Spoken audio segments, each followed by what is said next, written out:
Aku menjaga perasaan ini, oh, menjaga segenap cinta yang telah kau beri. Engkau pergi, aku takkan pergi. Kau menjauh, aku takkan jauh. Sebenarnya diriku masih mengharap kamu. Sejujurnya diriku masih mengharap kamu.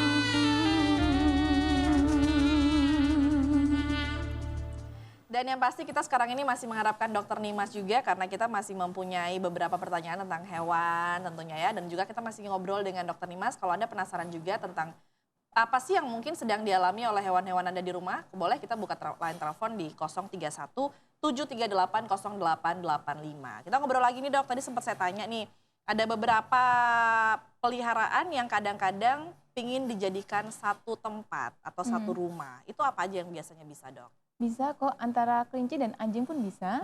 Kemudian kura-kura juga bisa sama anjing sama kelinci. Nah itu gimana tuh tipsnya untuk bisa mereka Kucing dan bareng kelinci tuh? juga bisa. Pada dasarnya misalnya mau melihara, yang sudah dipelihara dulu adalah si anjingnya. Mau datengin kelinci gitu. Itu adalah dengan cara untuk yang hewan baru di kandangan dulu biar diadaptasi selama 3 hari. Kalau yang kelinci baru datang berarti kelinci di kandang dulu nih. Betul. Tapi kan si anjing ini kadang-kadang dia nggak Pastilah, terima ya. pastilah. Pasti digonggong terus. Nah itu Pastilah. gimana tuh? Tapi kita ajari mereka gitu loh. Yang diajarin anjingnya dulu? Oke. Bahwa ini adalah teman mereka, itu bisa. Bahkan mereka jadi satu, main-main pun bisa. Klien saya juga ada yang antara mini pom, dia suka sekali warna hitam. Jadi mini pomnya warna hitam, betina, Landlopnya juga betina yang warna hitam juga. Dia main bersama, kemudian lari-lari bersama gitu. Yang suka usil kelincinya justru. Oh, oke. Jadi pada saat yang si anjingnya lagi resting itu dia suka loncatin, kemudian kadang makanannya suka dicetin, diambil gitu. Oh, nggak apa-apa tapi ya, Oke. karena itu memang sudah diajarin. Ajarinnya Ya. gimana tuh Dok? Apakah setiap hari harus ditemukan biar mereka lebih Ya, akrab awalnya atau? kita harus lihat dulu untuk karakter masing-masing. Jika untuk yang anjingnya misalnya dari awal yang peliharaan pertama ini agak jealous ya, mungkin overprotective Betul. sama yang punya, suka menandai banget sama majikannya. yang punya.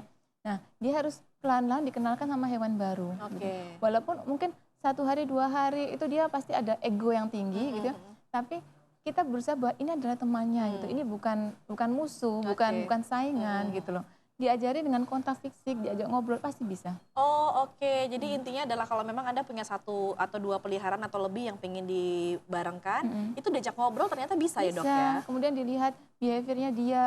Tapi kalau misalnya 1 minggu ini masih nggak mau akur tuh ya, jangan dipaksa. Biarkan dia ada waktu untuk sendiri-sendiri juga dan mengenal lokasi masing-masing. Oh, oke. Nah, setiap individu diberikan ruang dominasi masing-masing. Jadi anjing di sini nih kekuasaannya, kalau kura-kura di sini kekuasaannya. Betul gitu. Nanti Untuk kelinci. perlahan-lahan baru. Gitu. Kalau langsung dijadikan satu, bisa jadi nanti malah digigit gitu ya. Oke, si Padahal kelincinya. maksudnya bukan mau menyerang, cuman mau jangan masuk areaku gitu. Oh, jadi memang ada trik dan tips khusus nih pemirsa kalau Anda ingin menjadikan 2 hewan atau lebih dalam 1 rumah. Kalau tadi sudah menjadikan kelinci dan juga mungkin anjing dalam 1 tempat, bagaimana kita menyatukan yang satu lagi yang namanya mungkin banyak dipelihara saat ini adalah kura-kura. Karena kan dia Kura-kura. diem nih, dia nggak banyak ngomong nih ya, matanya aja kemana-mana gitu. Kenapa?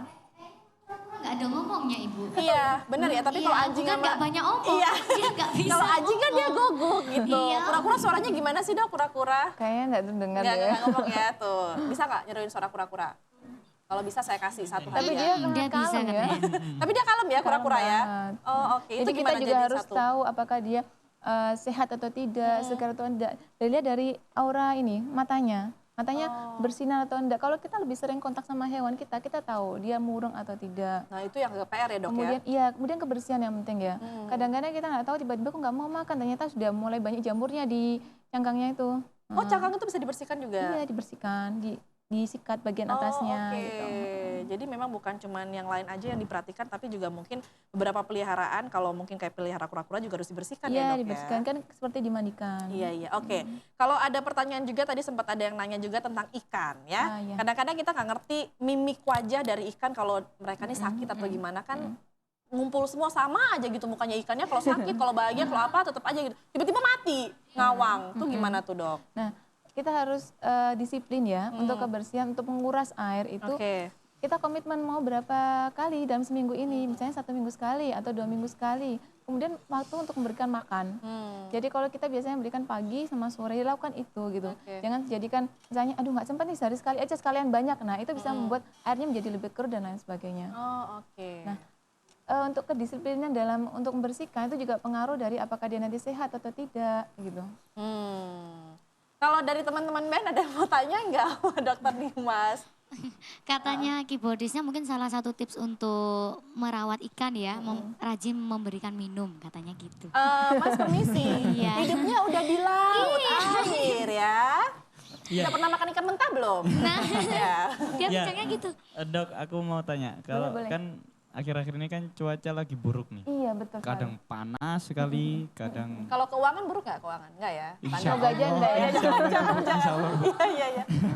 Kan kadang panas sekali kalau siang, terus malam Hujan. Cuaca hujan. nggak tentu. Cuaca benar-benar nggak tentu. Kadang kita manusia sendiri juga badan Nggak enak ya ngedrop. badannya ya. Ya. Nah, terus cara buat supaya hewannya tuh nggak itulah. Ikut sakit. Iya, Entah betul. itu sakit, entah nggak nyaman, itu gimana, Dok? Stres dan lain sebagainya. Iya, betul. Itu gimana Dokter Betul. Dimas? Kebetulan 3 hari ini saya tuh full yang opnam juga gara-gara itu. Opnam itu mereka benar-benar Rawat inap. oh ya? Iya. Hewan tuh ada opnam juga? Oh ada dong. Infusnya pakai gimana, Dok? Iya, Itu? infusnya gimana dokter? Cuman untuk yang mungkin selain kalau anjing mungkin hampir mirip seperti kita, tapi Iya. kalau yang lain mungkin seperti untuk yang golongan anak-anak jenis selangnya dan sebagainya. Oh gitu. Ya. Itu juga kebanyakan yang datang karena dia flu, gangguan pernafasan itu banyak sekali, kemudian sama enteritis atau diare. Oh oke. Jadi datang-datang sudah lemes ya karena mungkin dia kembung perutnya juga bisa gitu. Seperti datang nggak mau makan sama sekali, begitu kita cek ternyata perutnya besar sekali, bukan karena gemuk, karena isinya gas atau belut itu tadi. Oh oke. Nah, penanggulangannya bagaimana supaya mencegah itu dengan cara selalu rutin untuk mengecek hewan kita, kontak fisik juga, kemudian jangan lupa selalu cek ke dokter hewan. Oke. Banyak juga sih kadang-kadang yang hewan itu taruh di luar aja, padahal sebenarnya itu enggak bagus gitu loh. Harus dimasukin juga. Ditakutkan kalau misalnya malam hujan terpapar sama udara yang luar. Jadi memang harus benar-benar diperhatikan tuh, Betul. Pak. Penggunaan suplemen juga bagus kok. Kasih atau makan, vitamin. kasih beberapa perhatikan juga, dan juga makannya harus teratur juga ya dok Betul. ya. Dan paling penting adalah sentuhan fisik dengan hewan itu, diajak ngobrol, jangan cuma pacarnya aja diajak ngobrol. Kontak ya. Iya, kontak dari hati gitu ya. Kalau ngomongin tentang beberapa hewan yang agak-agak serem kayak anjing itu kan takutnya bahaya ada rabies. Kalau kucing itu ada beberapa penyakit juga yang berbahaya kayak rabies gitu. Iya, kalau kucing juga bisa. Makanya kalau di kucing itu juga disarankan kalau misalnya seandainya kucing itu mau dibawa keluar provinsi, itu harus sudah tervaksinasi rabies. Oh oke. Supaya apa? Pada saat misalnya kita mau jalan-jalan tuh ke Bali bawa hewan kita kucing gitu.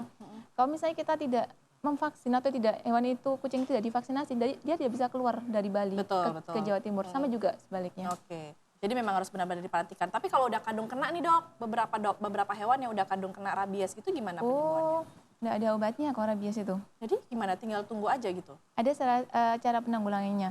Jadi kalau misalnya rabies pun itu juga bisa menggigit kita kan. Nah, kalau udah seperti itu hewannya di kandangan aja karena dia takut sekali sama cahaya. Oh. Langsung kontak ke dinas peternakan setempat atau dokter hewan yang terdekat. Nanti akan ditanggulangi atau akan dikarantina. Oke. Karena kalau tidak tergigit malah kita yang berbahaya. Jadi memang harus benar-benar diperhatikan kebersihan dari awal dan Kalau juga untuk kesehatan.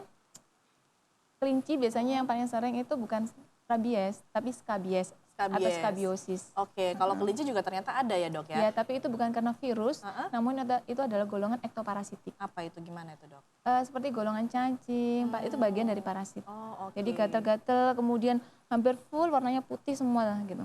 Nah itu benar-benar, tapi kalau udah kayak gitu udah nggak bisa disembuhin? Bisa. Oh bisa disembuhin? Bisa kalau itu. Daftarlah ke dokter nih mas, gitu Bisa ya? sembuh kembali normal bisa. Oh oke. Yang penting nanti ada caranya gitu. Memang harus ada penanggulangan Betul, khusus ya. ya. Terakhir nih dok, untuk beberapa mungkin pemirsa juga yang pengen tahu tentang tips bagaimana biar tetap tahu gitu. Ini kalau udah kayak gini berarti gejalanya dia sakit ini. Kalau udah kayak gini gejalanya sakit ini. Kan beda-beda tuh dok. Ada yang Betul. mungkin diare atau pernapasan, itu gimana tuh?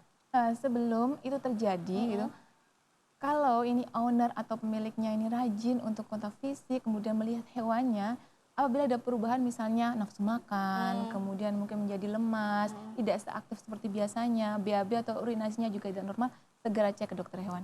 Itu yang penting. Karena sesegera mungkin maka kita akan mempercepat penyembuhan. Iya, Tapi kalau benar. kita terlambat juga kita memperlambat penyembuhan. Oke, dokter Gitu. prakteknya di mana dok? Mungkin ada beberapa pemirsa juga yang penasaran. Ya, saya praktek di Pradika Rebit di Jalan Karagung 3 nomor 16 Surabaya. Karagun 3 nomor 16 Ada Instagram Surabaya. kami juga. Nah itu boleh silakan dong. Boleh di @pradikarebit @pradikarebit. Untuk prakteknya sendiri dari Senin sampai Jumat? everyday. Tiap hari, berarti habis ini jam praktek ini masih kita potong sebentar untuk ngobrol ya dok ya. Dari jam berapa sampai jam berapa dokter? Jam 10 sampai jam 5 sore. Jam 10 sampai jam 5 sore. Jadi kalau memang Anda penasaran, langsung boleh hubungi Dokter Dimas di @pradikarebit ya. Terima kasih Dokter Dimas, Ya, sukses sama-sama. untuk bisa menyembuhkan banyak hewan-hewan di Ya. sana. Semoga Amin. pekerjaan Dokter Dimas ini juga membawa juga berkah Berkah buat ya. berkah untuk yang lain juga ya. Amin. Terima Ya, kasih. Dan sama-sama. pastinya pemirsa, kita masih menyimpan berkah lainnya juga untuk Anda. Jadi jangan kemana-mana, tetap di Cakrawala Malam.